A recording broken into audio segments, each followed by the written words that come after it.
So I just wanted to switch to platforms and just kind of get your feel on at a high level, are you kind of reallocating any spend between Facebook, Google, and maybe TikTok if these are the top three? Or are you kind of, if you had, again, it depends on the client and their objectives, but broadly speaking, kind of how much are you spending on Facebook versus Google versus TikTok when it comes to a typical client's spend? It varies client to client. It depends on e-commerce is definitely Google, oriented, Google Shopping.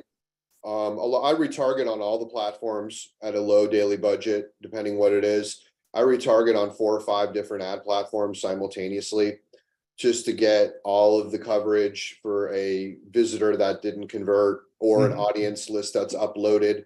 So I have my own methodology to achieving scale with depending what kind of business it is, in what niche, what industry. But I definitely, Google Shopping is still the number one, in my opinion, traffic source for e-commerce. And then you've got, TikTok has come on strong. Cost wise, it's good. It's comparable to Facebook.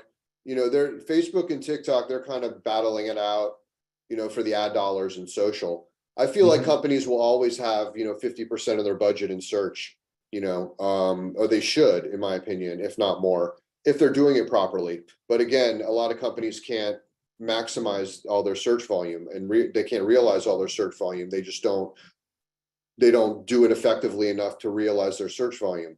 So there's always upside there, unless there isn't much search volume for whatever it is. Some B2B things don't have a lot of search volume, so there just isn't much with Google there. But anything B2C or D2C, there's the shopping campaigns, then there's, advertising on YouTube, then there's buying the phrases, which are pricier than the shopping campaigns, but you can make those work as well. And so it depends. It really depends on the type. If you have a higher ticket item, it might make more sense to spend more on Facebook and Instagram and TikTok, because you're getting more per sale, and therefore you'll have better return on like top of the funnel Facebook, Instagram, and Facebook, IG, and TikTok type of with the videos, with the vertical influencer style videos. Those bring in low cost traffic that's usually targeted and usually has a decent conversion rate. And with a high ticket item, you can really look to scale that. Okay. I guess also, since you talked about search, Bing and their own ChatGPT thingy, I don't know whether you've experimented with that. Is that something that you probably will be spending more money on? I'll tell you, this is my honest take after 5 months of using ChatGPT and following this industry develop with all the tools and who's doing what and testing out as much as I can. There will be, in my opinion, there won't be a big exodus from Google to Bing, because they have this chat-based search feature. That just isn't going to happen. I hate to break it to everyone, and I've been saying that since day one, because people like to search the way Google uses, offers it with websites. At least for now, that's the way it's going to continue, because people are conditioned to do that. Interacting with a chatbot, in my opinion, the vast majority of people just won't do that. It's just too foreign to them. Kind of like using a QR code. Once you do it, okay, you might keep doing it, but before you've ever done that, you don't know what the hell that little thing with the little dots is on the screen. You're supposed to supposedly scan with your phone and click a link, and it's just learning curve. So wherever there's a learning curve, it's the adoption is going to be dismal. Now they could overpower that with like a big national campaign, a big TV campaign, some kind of campaign to try to drive people over to Bing search. But I just don't see the adoption. I think it might take a little bit of market share, maybe 5%, if that. So I don't see it displacing Google in any way, shape, or form, or affecting their business, to be honest with you. Do I think it's a great thing? Yes, I do think it's a great thing, but I'm in digital marketing. So it's kind of like for me, it's for my industry. So I'm intrigued, and I don't use Bing search.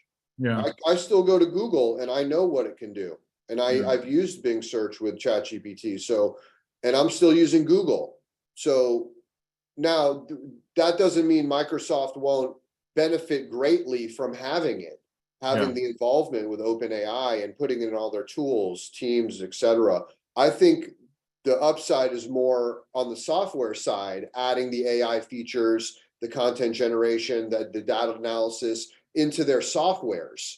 That's where that's going to really benefit their users and cement the relationship with their users, and just allow the software to deliver a lot more value than what it was previously.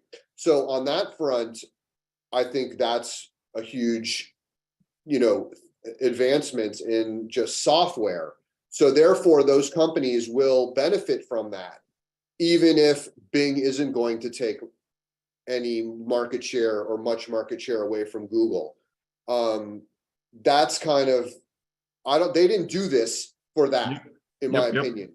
If they did, they're dummies. They might have thought it would be an indirect benefit, but I just don't see it happening myself. So, but I believe in, this AI revolution. I believe in it wholeheartedly, that it's going to be a revolution. How it will impact workers and jobs, and I'm not certain yet. I don't think it's going to replace like a ton of jobs.